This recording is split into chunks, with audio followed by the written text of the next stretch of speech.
The morning air was crisp and fresh as the first rays of sunlight painted the grand walls of Buckingham Palace in golden hues. By noon, however, the summer heat had transformed the famous courtyard into something resembling an outdoor oven. The ancient stones seemed to absorb every bit of warmth from the blazing sun above, creating waves of heat that shimmered like mirages across the palace grounds.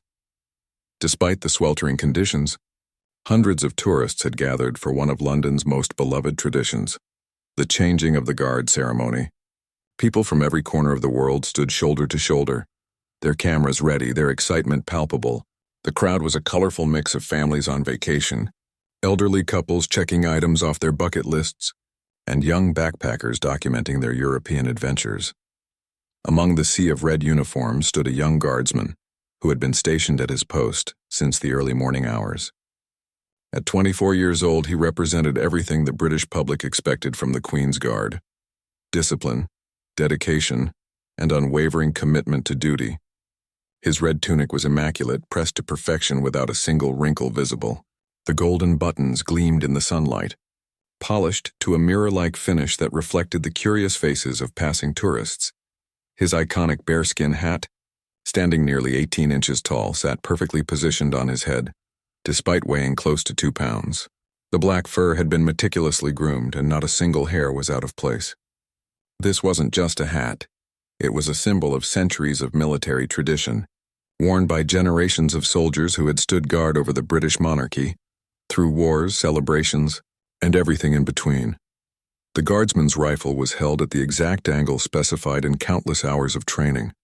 His grip was firm but relaxed, his stance unwavering despite having maintained the same position for over an hour.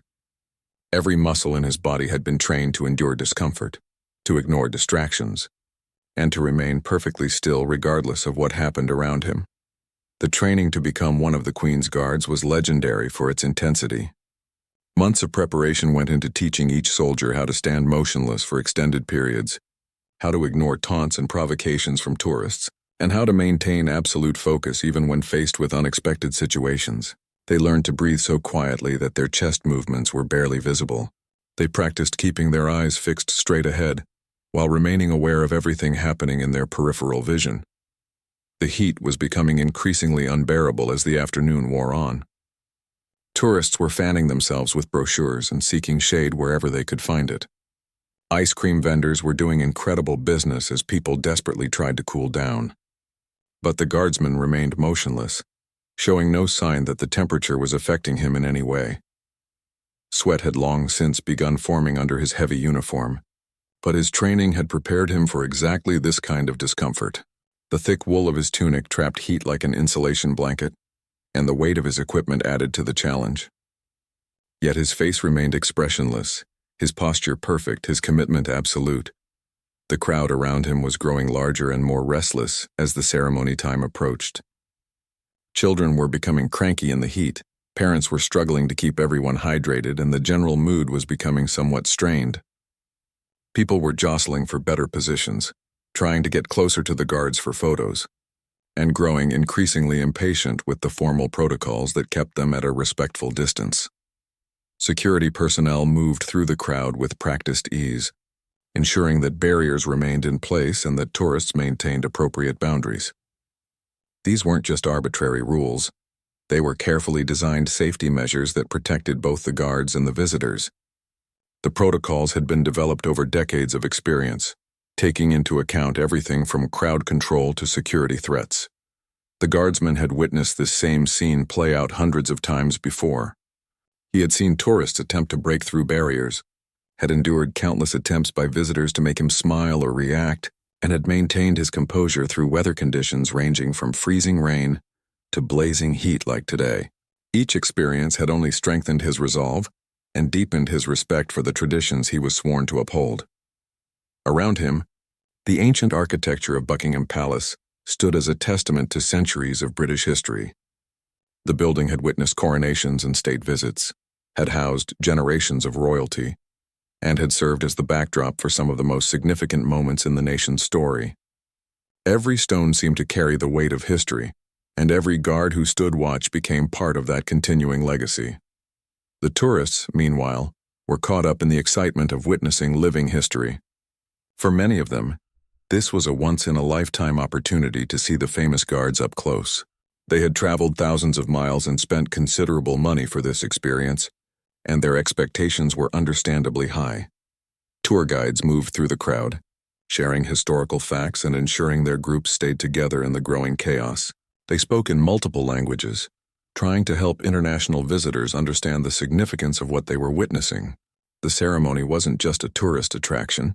It was a functional changing of the guard that had practical security purposes alongside its ceremonial importance. Street performers had set up at safe distances, entertaining the waiting crowds with music and magic tricks. Food vendors hawked their wares, and souvenir sellers offered everything from miniature guard figurines to replica bearskin hats. The entire area had transformed into a bustling marketplace centered around the solemn ceremony taking place at its heart. Despite all the activity surrounding him, the guardsman remained an island of calm in the storm of human energy. His breathing was controlled, his focus unwavering, his dedication complete. He embodied the finest traditions of military service, putting duty before personal comfort, maintaining standards regardless of circumstances, and representing his country with dignity and pride. The sun continued its relentless assault, and the crowd continued to grow, but nothing could shake the guardsman's resolve. He stood as a living symbol of everything the British military represented: discipline, honor, and an unbreakable commitment to serving something greater than oneself. As the afternoon progressed and the ceremony drew near, anticipation in the crowd reached fever pitch. Cameras were raised, children were lifted onto shoulders for better views, and everyone prepared to witness one of London's most famous traditions.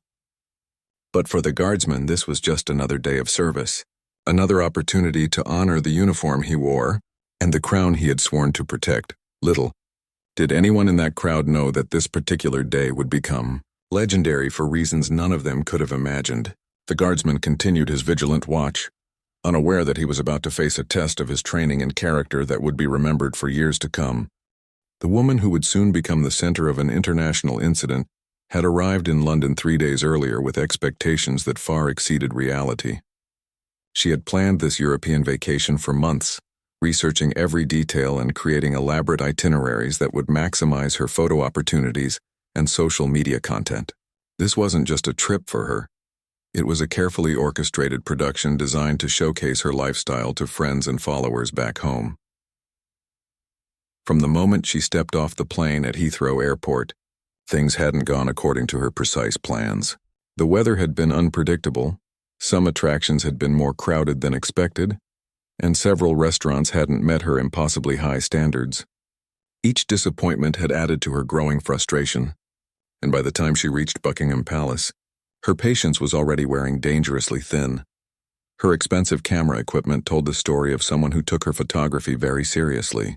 The professional-grade camera hanging from her neck had cost more than many people's monthly salary, and the multiple lenses in her designer bag represented thousands of dollars in specialized equipment.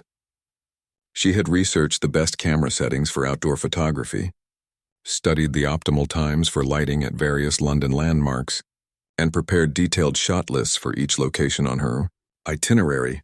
The problem wasn't her dedication to photography. It was her complete inability to accept that the world wouldn't rearrange itself to accommodate her artistic vision. Throughout her travels, she had grown increasingly frustrated with crowds, barriers, and regulations that prevented her from getting exactly the shots she wanted.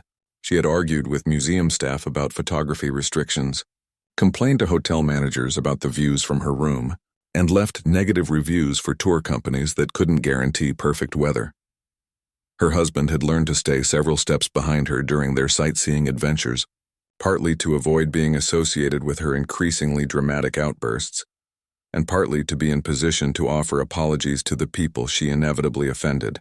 He had watched her berate a street performer for blocking her view of Big Ben, seen her demand that other tourists move out of her photo backgrounds, and witnessed her incredible ability to turn minor inconveniences into major productions. The heat was making her mood even worse than usual. Her carefully styled hair was beginning to wilt in the humidity.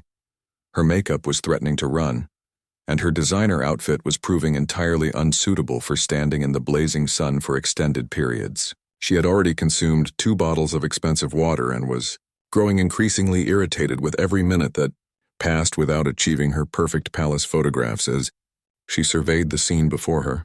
Her frustration reached new heights. The barriers keeping tourists at a respectful distance from the guards were completely unacceptable to her artistic vision. She needed close-up shots, dramatic angles, and the kind of intimate access that would make her friends jealous and her social media followers envious. The idea that security protocols might have legitimate purposes beyond inconveniencing her never crossed her mind. She had already attempted to negotiate with several security personnel, explaining in great detail why she deserved special treatment. Her arguments ranged from claiming to be a professional photographer to suggesting that her expensive camera equipment somehow qualified her for privileged access. When these approaches failed, she had tried name-dropping various celebrities she claimed to know and even offered cash payments for just 5 minutes inside the barriers. The other tourists around her were becoming increasingly uncomfortable with her behavior. Families with children were moving away from her vicinity. Elderly visitors were shaking their heads in disapproval, and international tourists were beginning to film her outbursts with their phones. Her husband's embarrassment was visible to everyone as he attempted to calm her down while maintaining some distance.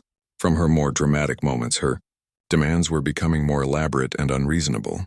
With each passing minute, she wanted the guards to hold specific poses, demanded that other tourists clear entire sections of the viewing area, and insisted that the ceremony schedule be adjusted to accommodate better lighting conditions for her photographs. When told that none of these things were possible, she responded with increasing anger and threats to report various officials to their supervisors. The professional photography equipment wasn't just for show. She actually possessed considerable technical skill with her camera. Her social media accounts were filled with genuinely impressive travel photographs from around the world, documenting adventures in exotic locations and capturing stunning architectural details from famous landmarks. The problem was that her technical abilities were matched by an equally impressive sense of entitlement that made her believe rules and restrictions didn't apply to her. She had developed a pattern of behavior during her travels that involved escalating demands until someone in authority gave her what she wanted. This approach had worked surprisingly often, as busy tourist attractions sometimes found it easier to make small accommodations than to deal with persistent complaints. Each successful negotiation had reinforced her belief that aggressive persistence was the key to getting special treatment. Her frustration with the Buckingham Palace situation was intensified by the fact that this was supposed to be the highlight of her London visit. She had saved this location for last, expecting it to provide the crown jewel photos for her travel album. The idea that she might have to settle for the same distant shots available to every other tourist was absolutely unacceptable. To her carefully crafted self-image, the guards themselves had become the focus of her growing anger. In her mind, they were deliberately making her vacation more difficult by maintaining their professional distance and refusing to accommodate her photography needs. She couldn't understand why they wouldn't simply move a few feet to improve her camera angles or why they couldn't hold still for just a moment longer during her shots. Her behavior was attracting more attention from security personnel, but this only served to increase her defiance. She interpreted their watchful presence as evidence that she was being unfairly targeted, rather than recognizing it as a natural response to her disruptive behavior. The idea that her actions might be inappropriate or disrespectful simply didn't occur to her. As the crowd grew larger and the heat became more oppressive, her patience finally reached its breaking point. She had spent significant money on this vacation, had planned every detail meticulously, and had expected London to provide her with the perfect backdrop for her photography. The reality of dealing with crowds, barriers, and regulations was completely unacceptable to someone accustomed to getting her way through sheer force of personality. The stage was now set for a confrontation that would shock everyone present and ultimately teach her a lesson about respect and consequences that no amount of money or entitlement could have prepared her for. Her husband continued to trail behind her, sensing that something dramatic was about to happen but feeling powerless to prevent it. The moment of crisis began with what seemed like a simple decision. After 20 minutes of growing frustration with the barriers and restrictions, the woman made a choice that would change everything. She looked around quickly to make sure security wasn't watching her immediate area, took a deep breath and ducked under the rope. barrier that separated tourists from the ceremonial area where the guard stood. The rope wasn't particularly high or intimidating. It was designed more as a visual reminder than a physical obstacle, but crossing it represented a clear violation of established protocols that had been put in place for both safety and security reasons. The barriers weren't arbitrary decorations.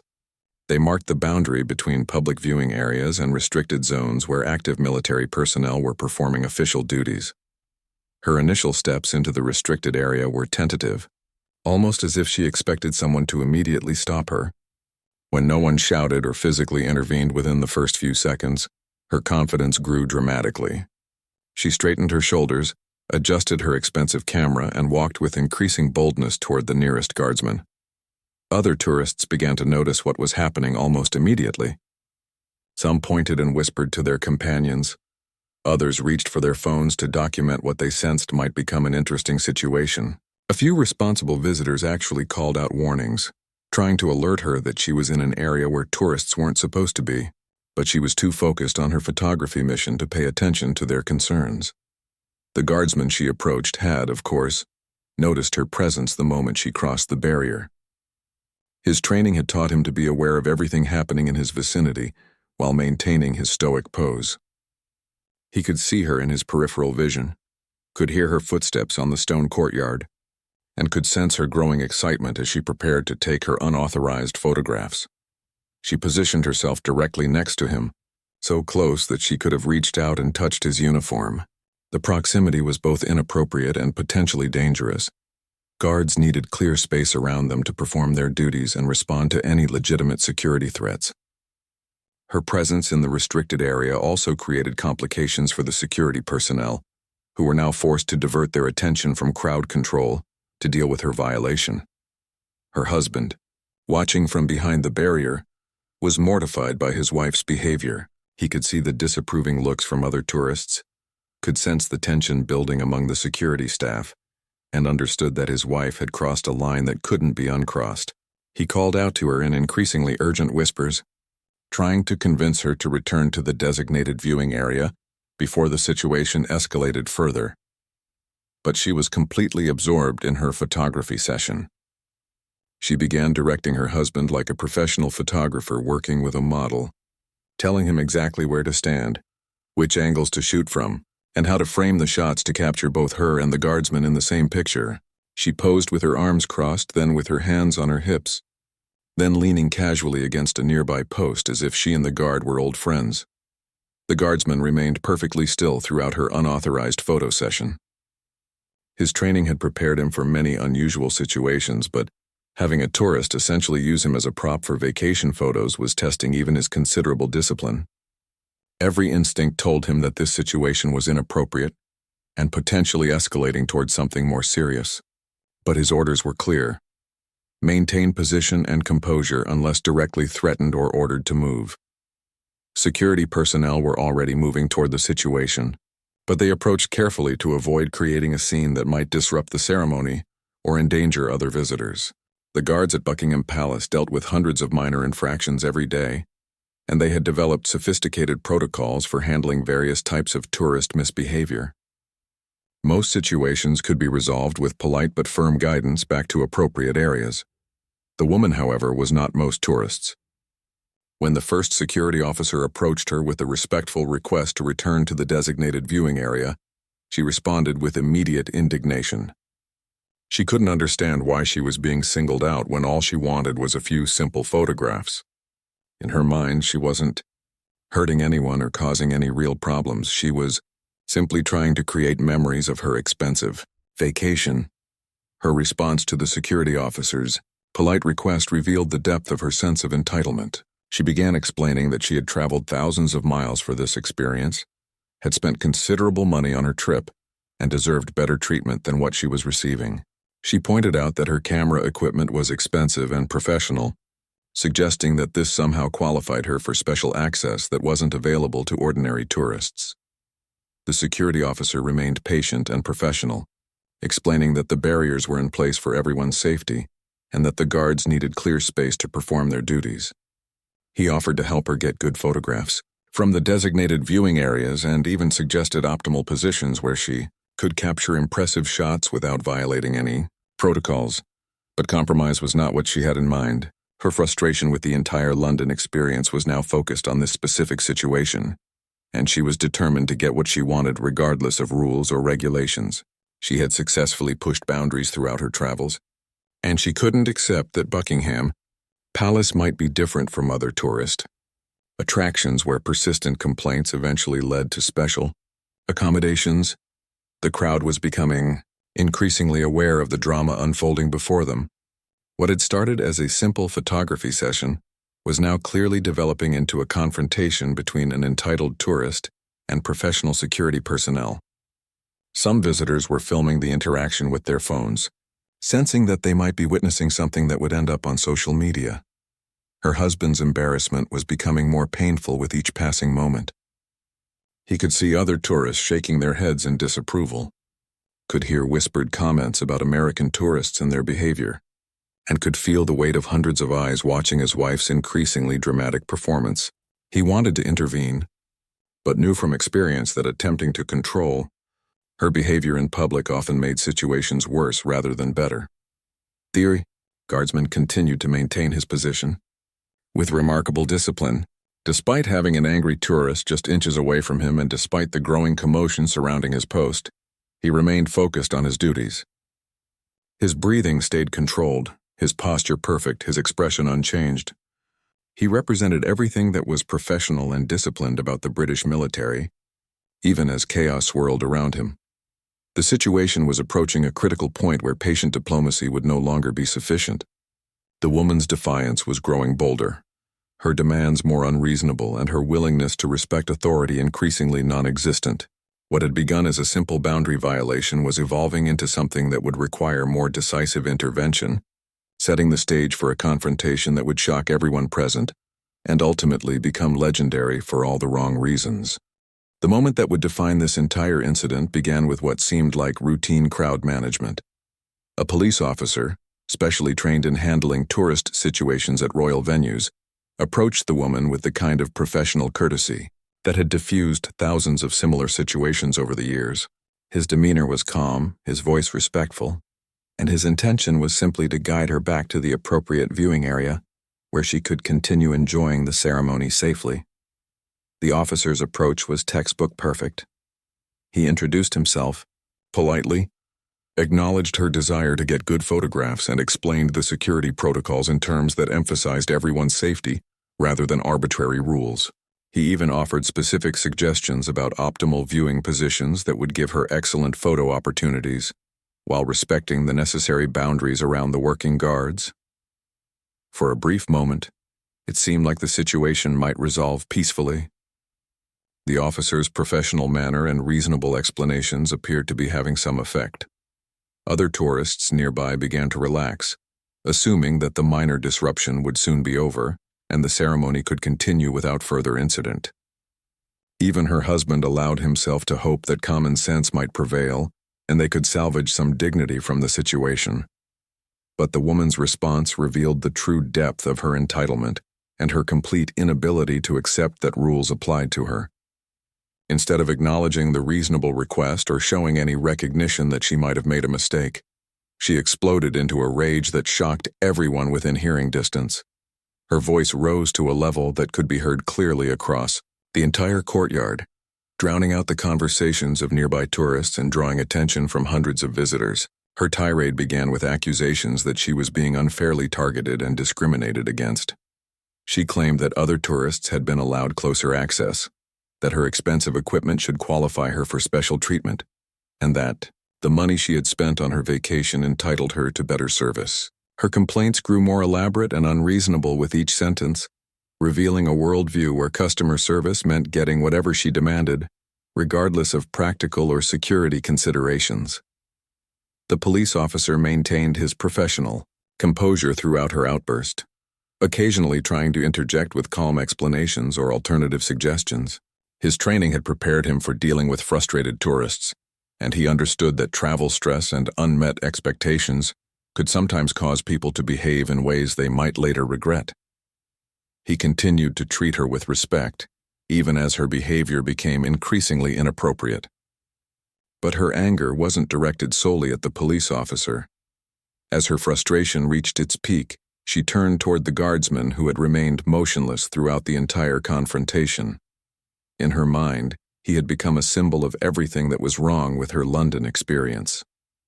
He represented the inflexibility, the rules, and the refusal to accommodate her reasonable requests that had plagued her entire vacation. Her accusations against the guardsman were both bizarre and revealing. She blamed him personally for ruining. Her photographs accused him of deliberately making her vacation difficult, and suggested that his failure to cooperate with her photography session was somehow a personal attack on her. The idea that he was simply doing his job according to centuries-old protocols never occurred to her. In her worldview, everyone existed to serve her needs and desires. The crowd watched in growing disbelief as her tirade continued to escalate. What had begun as a simple request for her to move back to the appropriate area had transformed into a public meltdown that was becoming increasingly uncomfortable for everyone present. Children were asking their parents what was wrong with the angry lady. Elderly tourists were shaking their heads in disapproval, and international visitors were beginning to document what they sensed was becoming a significant incident. The guardsman himself remained a model of professional discipline throughout her verbal assault. His training had taught him to ignore distractions, provocations, and even direct insults while maintaining his ceremonial duties. He had endured rain, snow, extreme heat, and countless attempts by tourists to get reactions from him. But nothing in his experience had prepared him for the level of personal animosity that was now being directed at him by someone he had never interacted with. Her husband's horror was visible to everyone around him. He had witnessed his wife's difficult behavior in various situations during their travels, but this public meltdown was beyond anything he had experienced before. He could see tourists filming the incident with their phones, could hear the disapproving murmurs from the crowd, and could sense that this situation was spiraling completely out of control. The moment that shocked everyone came without warning. In a burst of rage that seemed to surprise even herself, the woman swung her camera strap in a wide arc that connected solidly with the side of the guardsman's face. The sound of the impact echoed across the stone courtyard like a gunshot, instantly silencing the hundreds of conversations that had been taking place among the crowd. The camera strap, weighted by the expensive equipment attached to it, struck him with considerable force. The impact left a visible red mark across his cheek and caused his head to move slightly from the force of the blow. For anyone else, such an unexpected assault would have triggered an immediate defensive response. But the guardsman's training was so thorough, his discipline so complete, that even this shocking violation didn't break his ceremonial stance. The collective gasp from the crowd was audible across the entire palace grounds. Hundreds of tourists had just witnessed something that defied belief. A visitor had actually struck one of the Queen's guards during an official ceremony. The incident crossed every line of acceptable behavior, violated basic principles of respect and decency, and represented an assault on both an individual soldier and the institution he represented. The woman herself seemed momentarily stunned by what she had done. For just a moment, the reality of her actions appeared to penetrate her cloud of entitlement and rage. She had crossed a line that couldn't be uncrossed, had committed an act that would have consequences far beyond anything she had imagined when she first ducked under that barrier. Her husband stood frozen in shock, unable to process what he had just witnessed. Other tourists were pulling out their phones to document the aftermath. Security personnel were moving quickly toward the scene, and the guardsman continued to stand at his post with a composure that seemed almost superhuman under the circumstances. The red mark on his cheek was clearly visible to everyone nearby, physical evidence of an assault that had been witnessed by hundreds of people and was already being recorded by dozens of cameras. The woman had committed an act that would have legal consequences, social ramifications, and personal costs that she was only beginning to understand. The moment hung in the air like a suspended breath, with everyone present trying to process what they had just witnessed and wondering how such an unprecedented situation would be resolved. Time seemed to freeze in the aftermath of the assault. The entire courtyard, which moments before had been filled with the cheerful chatter of hundreds of tourists, fell into a silence so complete that the only sounds were the distant hum of London traffic and the gentle rustle of leaves in the palace gardens. It was as if the shocking nature of what had just occurred had drained all sound from the world, leaving everyone suspended in a moment of collective disbelief. The guardsman stood exactly as he had before the attack, his posture unchanged, his rifle held at the precise regulation angle. But now there was a visible red mark across his left cheek where the camera strap had struck him, a stark reminder of the assault that had just taken place. The mark seemed to glow against his pale skin, making the violation impossible to ignore or dismiss as anything less than what it truly was: an unprovoked attack on a member of the British Armed Forces. His breathing remained controlled and rhythmic, each inhale and exhale measured and deliberate. Years of training had taught him to maintain composure under any circumstances, but this situation was testing every aspect of his mental discipline. The physical pain from the strike was manageable. He had endured far worse during his military training. But the emotional challenge of remaining professional while being publicly humiliated required every ounce of his considerable self-control. The woman stood just a few feet away from him, her expensive camera still hanging from the strap she had used as a weapon. She seemed caught between defiance and dawning realization, as if some part of her mind was beginning to understand the magnitude of what she had just done. Her face showed a mixture of anger, confusion, and the first hints of something that might have been fear as she began to sense the weight of hundreds of eyes upon her. Her husband remained frozen in place behind the barrier, his mouth slightly open in shock. He had watched his wife's behavior escalate throughout their vacation, had seen her push boundaries and create uncomfortable situations in various locations, but this crossed every line he could have imagined. The realization that his wife had just committed assault in front of hundreds of witnesses was slowly sinking in, along with the understanding that their lives were about to change dramatically. The other tourists in the immediate vicinity were processing what they had witnessed with varying degrees of shock and disbelief. Some were fumbling with their phones, trying to ensure they had captured video evidence of the incident. Others were simply staring in amazement, unable to fully accept that someone had actually struck one of the famous guards who represented centuries of British military tradition. Parents were instinctively moving their children away from the area, sensing that the situation was far from resolved and might escalate further. The protective instincts that come naturally in uncertain situations were kicking in across the crowd, even though no one was quite sure what might happen next. The incident had transformed what should have been a pleasant family outing into something unpredictable and potentially dangerous.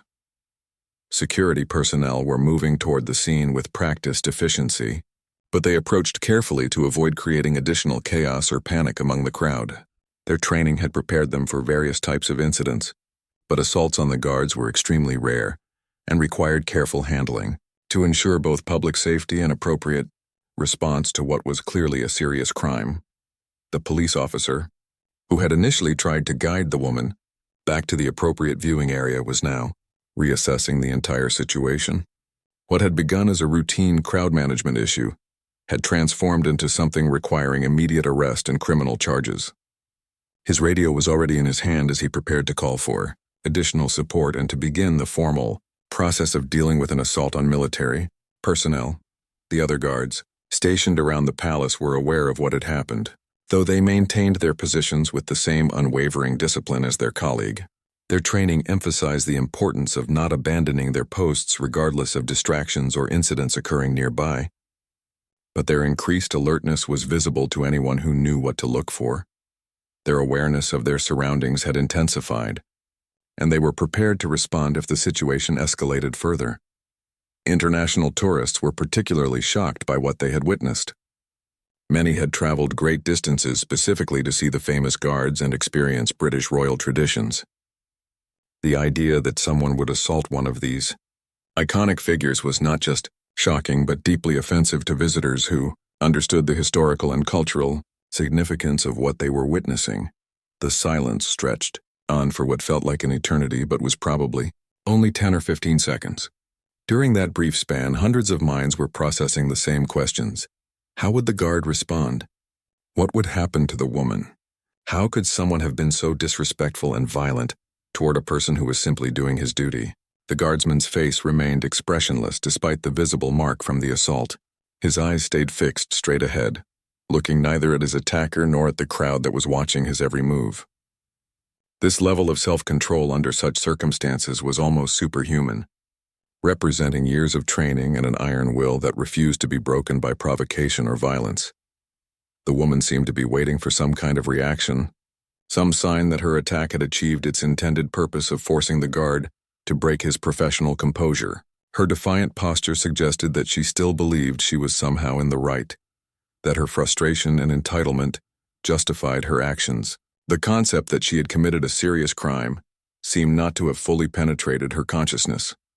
Cameras were clicking and videos were rolling as tourists documented every second of the unfolding drama. Many sensed that they were witnessing something that would become historically significant, an incident that would be remembered and discussed for years to come. The age of social media meant that this moment would soon be shared around the world, making the guard's response even more crucial. The tension in the air was almost palpable as everyone waited to see what would happen next. Would the guard maintain his legendary composure, or would the assault finally break through centuries of military discipline? Would security forces move in immediately, or would they wait to see how the situation developed? The next few moments would determine not just the outcome of this specific incident, but would likely become a defining moment in the relationship between tourists and one of Britain's most beloved traditions. The stage was set for a response that would either vindicate the woman's expectation that rules didn't apply to her, or demonstrate that some lines simply cannot be crossed without consequences. The guardsman's response began not with movement, but with continued stillness that seemed to defy human nature itself. For several more seconds after the assault, he remained exactly as he had been, motionless, disciplined, and utterly professional. The red mark on his cheek served as visible proof of what had just occurred, but his posture and demeanor suggested that nothing unusual had happened at all. This extraordinary display of self-control was perhaps more powerful than any dramatic reaction could have been. While the woman had expected anger, retaliation, or at least some sign that her attack had affected him, she was confronted instead with a level of composure that seemed to diminish her own behavior by comparison. Her assault had been loud, dramatic, and emotional. His response was quiet, controlled, and dignified. The crowd continued to watch in fascination, many beginning to realize that they were witnessing something far more impressive than they had initially understood. This wasn't just a guard doing his job. This was a demonstration of human character and professional excellence that transcended the specific circumstances of his duties. The contrast between the woman's loss of control and his maintenance of dignity was becoming starkly apparent to everyone present. When the guardsman finally spoke, his voice carried clearly across the stone courtyard despite being delivered in conversational tones rather than shouted declarations. The acoustics of the palace grounds, combined with the complete silence of the crowd, allowed his words to reach every corner of the viewing area. What he said would be remembered and quoted for years to come, not just for its content but for the calm dignity with which it was delivered. "Ma'am," he began, his voice steady and clear, "Her Majesty's guards are trained to protect the crown and its people, including those who forget their manners." The words were chosen with precision, acknowledging what had happened without descending to the level of personal insults or emotional responses. He had managed to address her behavior, assert his dignity, and maintain his professional standards all in a single sentence. The choice of words was masterful in its subtlety. By referring to those who forget their manners, he had characterized her assault not as a criminal attack, but as a lapse in basic civility. This framing somehow made her behavior seem even more inappropriate than if he had responded with anger or accusations. He had taken the moral high ground so completely that her actions appeared petty and childish by comparison. His reference to protecting the crown and its people reminded everyone present of the true nature of his duties. He wasn't just a tourist attraction or a photo opportunity. He was a working soldier with real responsibilities that extended far beyond providing entertainment for visitors. The dignity of his service had been violated, but he had responded by reaffirming his commitment to that service, rather than abandoning it for personal satisfaction. What happened next was perhaps even more stunning than his verbal response. With military precision that had been drilled into him through countless hours of training, the guardsman executed a perfect about-face maneuver. His movements were crisp, controlled, and flawless, exactly as they would have been during a formal ceremony or inspection. The technical excellence of the maneuver was impressive enough, but its symbolic meaning was even more powerful. By turning his back on the woman, he had delivered a message that resonated far beyond words. In military and social traditions dating back centuries, turning one's back on someone was a profound statement of dismissal and rejection. He had literally and figuratively turned away from her disrespectful behavior, refusing to dignify it with continued attention or engagement. The timing and execution of the about-face were perfect in every detail. His feet moved with precision, his posture remained ramrod straight, and his rifle never wavered from its proper position. Even in the midst of an unprecedented situation, he had maintained the technical standards that defined excellence in his profession. The maneuver demonstrated that neither assault nor provocation could diminish his commitment to military bearing and discipline. The symbolism of the moment was lost on no one in the crowd. Here was a young man who had been physically attacked and publicly humiliated, yet his response had elevated him above his attacker through sheer force of character and professionalism. He had neither sought revenge nor abandoned his duties. Instead, he had found a way to assert his dignity while remaining true to his obligations. The woman found herself facing the guard's back, a position that somehow made her previous behavior seem even more inappropriate and ineffective. She had sought to provoke a reaction, to force him to break his professional composure, and had instead been dismissed with a gesture that was both respectful of his duties and devastating to her expectations. The other guards stationed around the palace remained in their positions, but their slight nods of approval were visible to those who were watching closely. These tiny gestures of support represented the solidarity of the regiment and their collective respect for how their colleague had handled an impossible situation. He had upheld not just his own honor but the reputation of every guard who had ever stood watch at the palace. His continued focus on his duties after the about-face sent another powerful message. Despite what had happened, despite the assault and the disruption, he remained committed to his responsibilities. The ceremony would continue, the palace would be protected, and the traditions he represented would endure. One person's bad behavior would not derail centuries of military service and dedication. The positioning of his new stance also served practical purposes. By facing away from the woman, he had removed himself from the immediate confrontation while remaining alert to his surroundings. His training had taught him to be aware of potential threats from any direction, and his new position allowed him to maintain that awareness while avoiding further direct engagement with his attacker. The crowd was beginning to understand that they had witnessed something extraordinary, not just the assault itself, but a response that demonstrated the highest ideals of military service and personal character. The guard had been tested in the most public way possible, and had emerged with his dignity not just intact but enhanced. He had shown that true strength lay not in retaliation, but in maintaining one's principles under pressure. The woman's husband, watching from behind the barrier, felt a mixture of emotions that included relief that the situation hadn't escalated to violence, shame at his wife's behavior, and genuine admiration for the guard's response. He had seen firsthand how difficult it could be to maintain composure when dealing with his wife's outbursts, and the guard's handling of the situation made his own struggles seem minor by comparison. The guard's response had transformed the entire nature of the incident. What could have become a story about tourist misbehavior and security failures had instead become a demonstration of the values and character that the Queen's Guard represented. His professionalism under assault had honored not just his own service but the institution itself. The guard's stunning response triggered an immediate and overwhelming reaction from the hundreds of tourists who had witnessed the entire incident. What began as scattered applause from a few impressed observers quickly grew into a thunderous ovation that echoed off the ancient stone walls of Buckingham Palace. The sound was so powerful and sustained that it could be heard from blocks away, drawing curious looks from pedestrians and motorists who wondered what was happening at the palace. The applause wasn't just polite appreciation, it was the sound of hundreds of people expressing genuine admiration and respect for what they had just witnessed.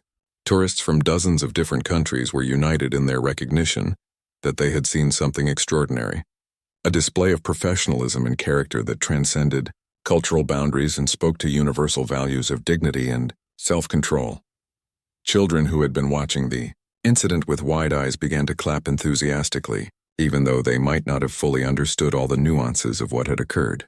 Their parents were explaining in hushed tones that the guard had shown them how to behave when someone treats you badly, with dignity and respect for yourself, rather than anger and retaliation. Elderly visitors, many of whom had lived through decades of social change and witnessed countless examples of declining civility, were particularly moved by the guard's response. Several were seen wiping tears from their eyes as they applauded, recognizing in his behavior the kind of character and values that they feared were disappearing from the modern world. International tourists were capturing the applause on their phones and cameras, understanding that they were documenting not just the aftermath of an incident, but a moment that represented the best of British military tradition and personal character. The videos they were taking would soon be shared around the world, carrying the story far beyond the palace grounds. Voices of support began to emerge from the crowd as the applause continued. "Well done, soldier," called out a voice with a distinctly British accent. "That's how it's done," shouted someone else. "Brilliant response," added another. The verbal encouragement came from people of all ages and nationalities, united in their appreciation for how the young guard had handled an impossible situation. The woman who had committed the assault found herself at the center of a very different kind of attention. Where the guard was receiving admiration and respect, she was facing a circle of disapproving faces and pointing fingers. The contrast between the crowd's reaction to her behavior and their response to his could not have been more stark or more humbling. Tourists were no longer trying to hide their filming of her behavior. Where earlier some had been discreet about capturing the incident on their phones, now many were openly recording her obvious discomfort and isolation. She had become the villain in a story that was being documented by hundreds of witnesses, and her every reaction was being preserved for posterity. The pointing and staring weren't malicious, but they were unmistakably judgmental. People were shaking their heads in obvious disapproval, making comments to their companions about her behavior, and generally treating her as an example of everything that was wrong with entitled tourist behavior.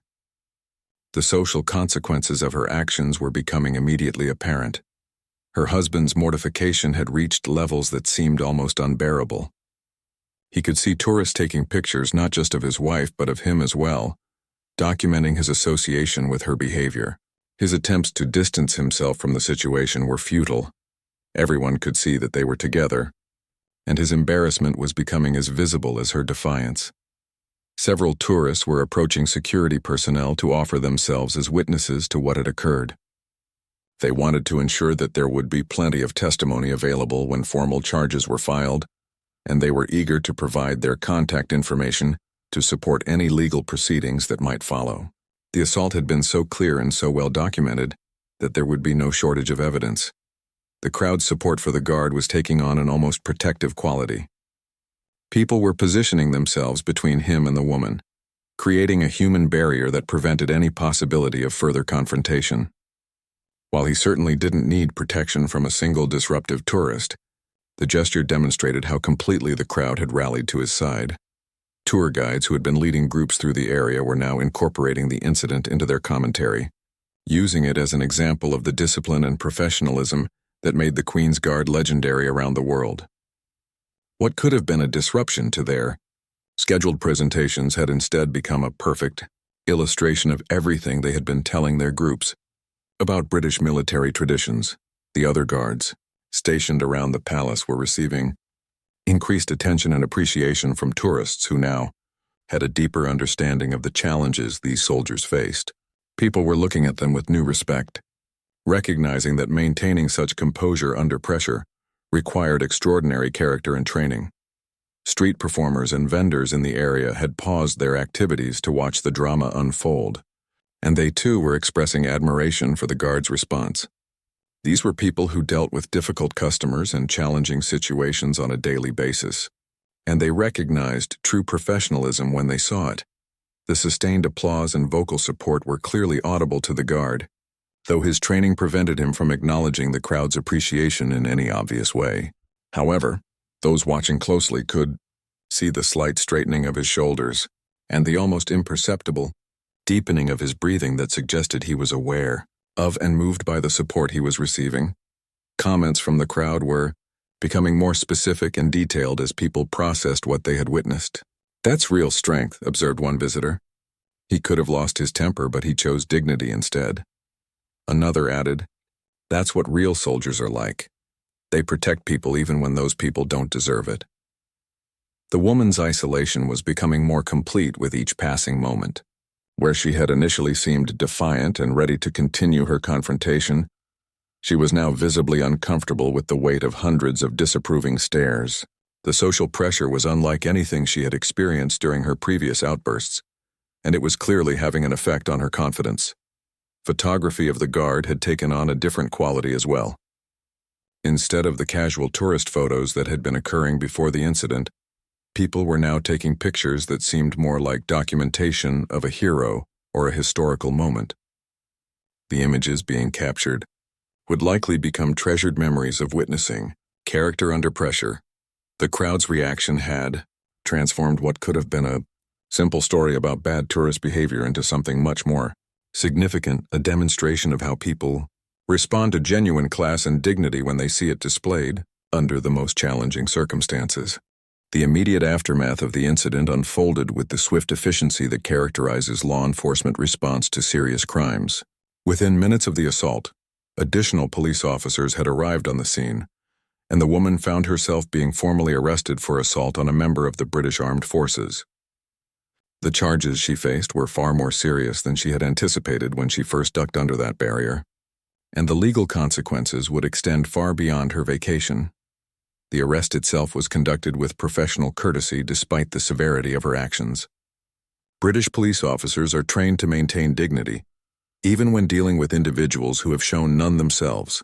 As they read her rights and explained the charges against her, she seemed to finally understand that her behavior had crossed legal boundaries that carried real penalties.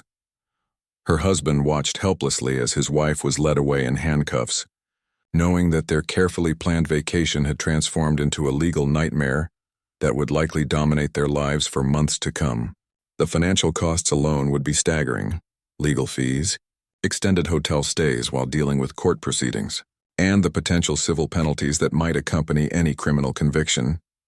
Meanwhile, the videos and photographs captured by dozens of tourists were already beginning their journey around the internet. Within hours, the incident had been uploaded to multiple social media platforms, where it began accumulating views at an extraordinary rate. The combination of the shocking assault and the guard's dignified response created content that people felt compelled to share with their friends and followers. The viral nature of the content meant that millions of people around the world were soon watching the young guard demonstrate grace under pressure. Comments on the videos overwhelmingly praised his professionalism and self-control, with many viewers expressing amazement at his ability to maintain composure while being physically attacked. The incident became a case study in how to respond to aggression with dignity rather than retaliation.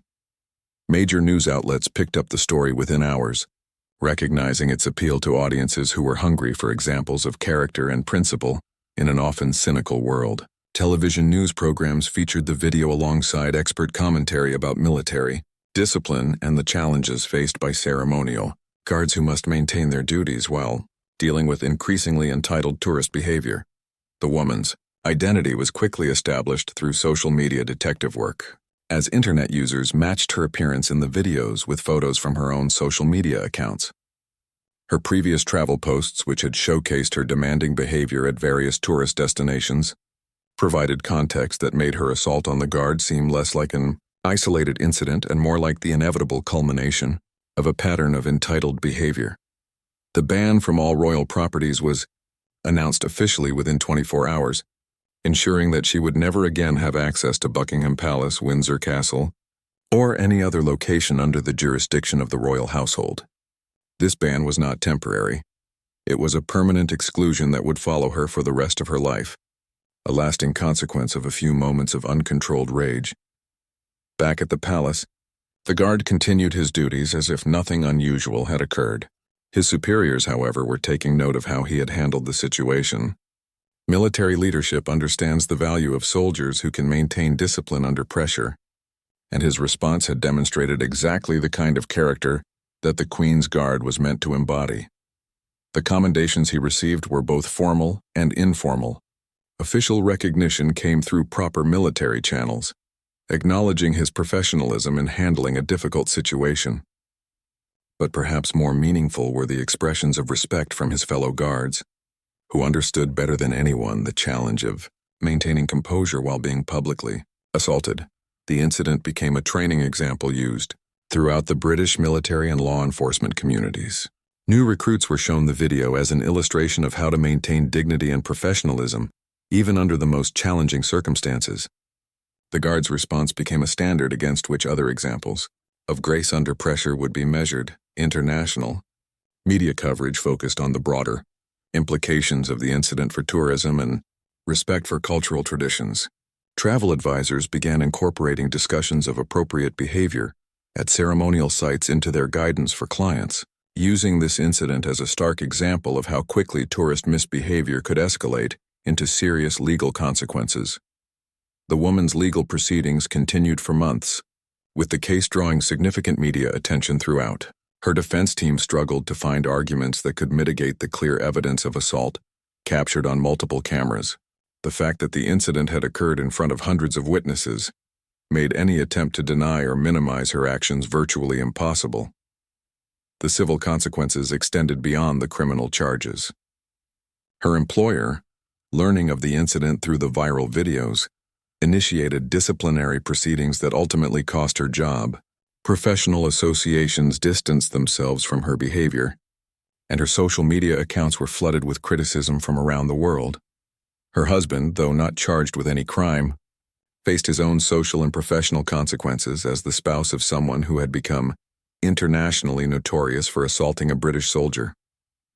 The incident affected their marriage, their social relationships, and their standing in their community back home. The guard, meanwhile, had become an unexpected symbol of the values that many people felt were under attack in modern society. He represented the idea that dignity and professionalism could triumph over aggression and entitlement, that quiet strength was more powerful than loud demands, and that maintaining one's principles under pressure was a choice that always remained available regardless of circumstances. Educational institutions began using the incident as a case study in conflict resolution, ethics, and leadership. Business schools incorporated it into discussions about maintaining professionalism under pressure, while military academies used it to illustrate the practical application of honor codes and disciplinary training. The long-term impact of the incident extended far beyond the immediate participants. Tourist behavior at royal sites noticeably improved as visitors became more aware of the serious consequences that could result from crossing clearly established boundaries. The respect shown to ceremonial guards increased significantly as people gained a deeper appreciation for the challenges these soldiers faced. Years later, the guards' response continued to be remembered and celebrated as an example of character under pressure. The woman's assault had been intended to humiliate and provoke, but had instead created an opportunity for someone to demonstrate the highest values of military service and personal integrity. In trying to diminish him, she had inadvertently provided him with a platform to inspire millions of people around the world, with his example of dignity, professionalism, and unshakable commitment to duty.